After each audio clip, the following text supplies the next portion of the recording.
Doom Eternal was one of my favorite video games of 2020 and might just have my favorite gameplay in any game ever. I never played anything like it. The movement is so quick, you're swinging on monkey bars, it's disgusting. Each gun feels unique, it's fantastic. I love Doom, and you know what else I love? Not Doom. Maybe I never gave it a fair shake, but Doom 2016 was way too slow and repetitive for me to enjoy it, and I only ever got like 2 or 3 missions in. These are 2 very different games. One I love, and one that incredibly bores me. So I was hyped when they announced Doom the Dark Ages, but once that gameplay reveal trailer hit, my uh-oh radar started beeping off the fritz. This could go either way, or, and I really hope this isn't the case, even worse. So let's see which side of the fence Doom the Dark Ages lands on in this review. There will be major spoilers for both the story and set pieces. As I saw in the gameplay reveal, this game is a bit slower than Eternal, which is upsetting, but you can still do some nutty stuff and at times have to. I'm one of those people where for some reason, the more I focus, the more my mouth opens, and I think the biggest compliment I could give this game is that my mouth was like a solid inch open at all times. But that was mainly due to me finding enjoyment in the movement, which is not necessary. It could be on harder difficulties. I played on Hurt Me Plenty because I always like to play on the default difficulty for reviews, but the introduction of the shield and parrying made it so that I could get away with just staying still and occasionally strafing a couple of feet, especially with how ridiculously long the parry window is. That being said, I like the shield. I think the Crucible sword is way cooler, but the shield is much more useful in combat, and the way it interacts with enemy shields is great, either blowing them up or bouncing off them to other enemies. The shield charge is an interesting move. I like how you can use it for puzzle solving and finding secret areas, but this is nothing new. You can't use it just to traverse. You have to be locked onto an enemy or anything with the right symbol, which is pretty much what the meat hook did in Eternal, which I really miss. Speaking of things that are really missed, what comes to mind when you think of Doom?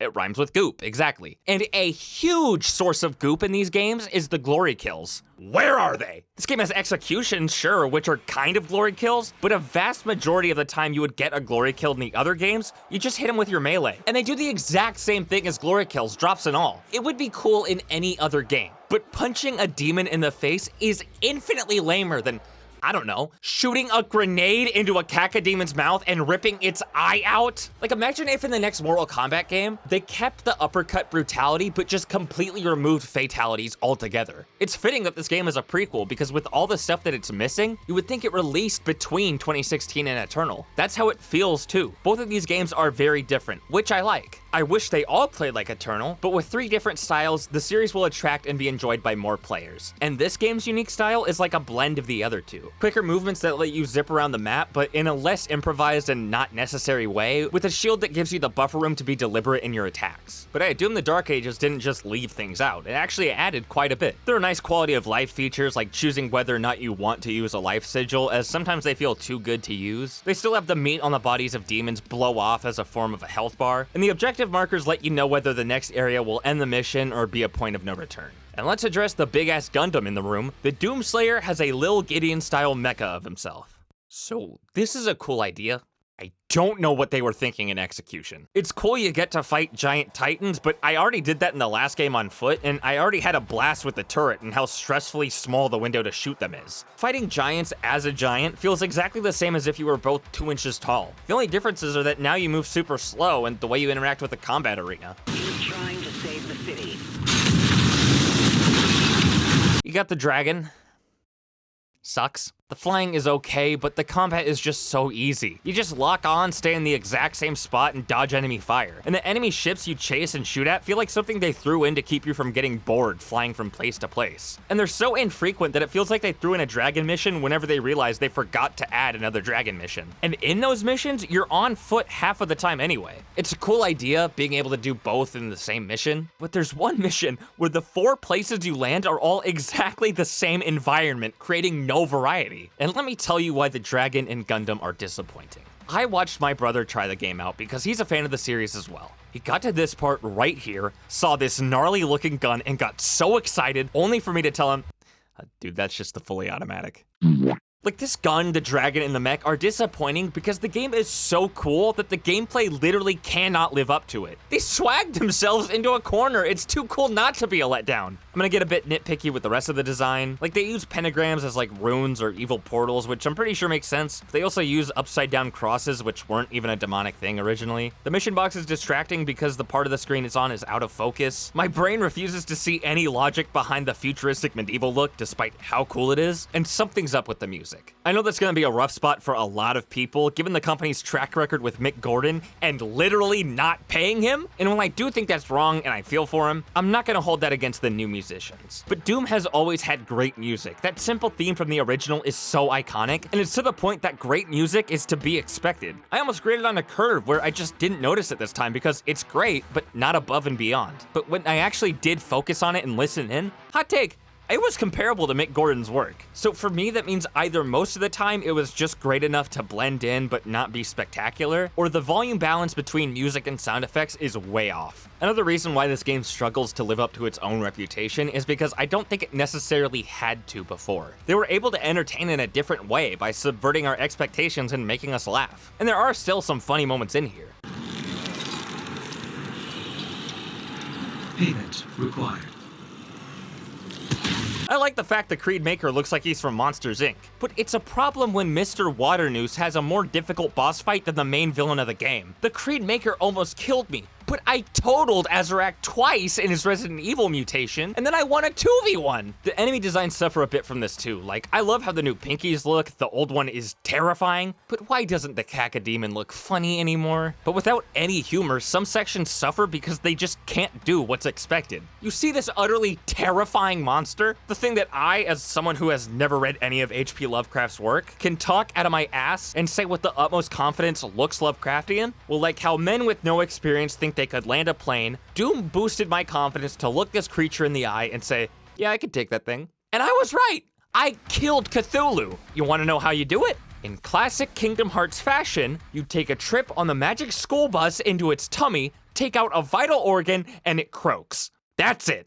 Cthulhu dies of indigestion. This is made up for in another fight later down the line in the mech suit, and the difference between this fight and the other Titans is the more dynamic moves and how cool it looks, but I could not believe my eyes when it died initially. But this is a fun fight because pretty much all of the enemies are fun to fight. These worm demons were super obnoxious in Eternal, but the shield makes them a piece of cake. I really love up close and personal enemies. I mainly ran the shotgun, and things like the Komodo and this big dude allowed optimal damage with my weapon of choice alongside rad parrying sequences. One of my favorites to fight though, it has to be the Vagor champion. Having to quickly strafe in front of the right projectiles to parry them back at it brings back a simple but fun arcade style of gameplay without breaking the flow or style of Doom. I really like too how instead of paying for health, armor, and ammo upgrades or finding them, they're practically mandatory as you kill mini-bosses to get them, and it keeps you from falling behind in progression if you're a player who isn't interested in discovering side content. My only other issue with enemies is how they all kind of get defeated in the same way. In the last game, there was almost a cheat code for each one. Cacodemons shoot a bomb in their mouth. Brain scorpions snipe their cannons. Phadoids pop their arm cannons. But here, you want to stop a brain from firing at you? Throw your shield so it's stunned. The fire won't let you get close? Throw a shield so it's stunned. Enemy shields or armor are preventing you from dealing too much damage? Well, you could use the chain shot or do damage and then throw your shield so their shields blow off. Another reason this game is so badass is because Doom Guy spends most of the cutscenes aura farming. We'll get to it later, but that's a problem I have with the story. It's literally the meme. We got good writing, we got hype moments and aura. He is so intimidating. Dropping his flail and marching towards this guy as it scrapes along the ground. I'd probably jump off this ledge and do it myself before facing anything this guy's got for me. He speaks one single word in this entire game, and it's way cooler than you can imagine.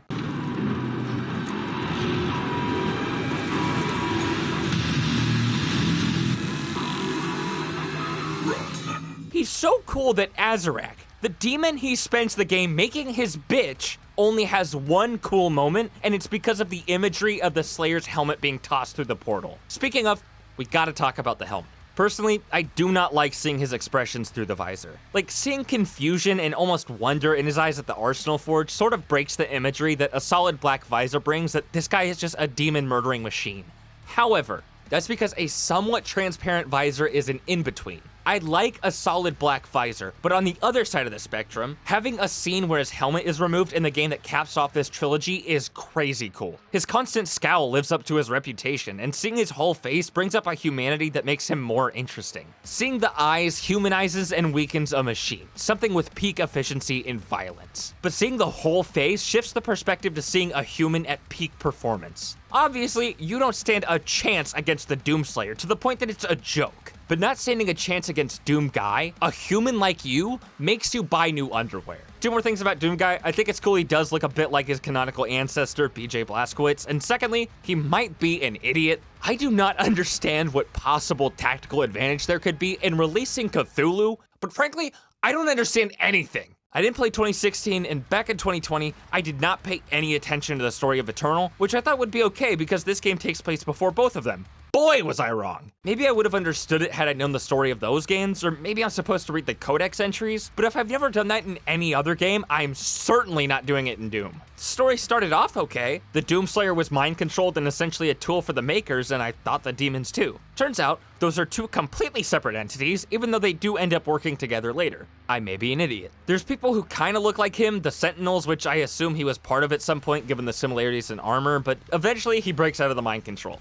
I paid utmost attention to this story, still had no idea why things were happening. He goes into his mech and tries to get some power core, couldn't tell you why, and it blows up, so I guess it wasn't that important after all. Cloud City gets blown up, we go to the Arsenal Forge because the game told me to, and it turns out Thera, one of the Sentinels, has had the soul of a god in her the whole game that gives her arm powers. It has something to do with this artifact that Azarak wants and the Sentinels are trying to keep, and then when trying to save Thera, Doomslayer gets captured, dies, and goes to hell. But not hell, the other hell. The afterlife hell, you know, the one from God of War? Because as everyone knows, I guess there are two hells. But not even dying can kill the Doomslayer because he fights his way out, but also gets brought back in some ritual, and then he just decides, all right, enough playing with my food.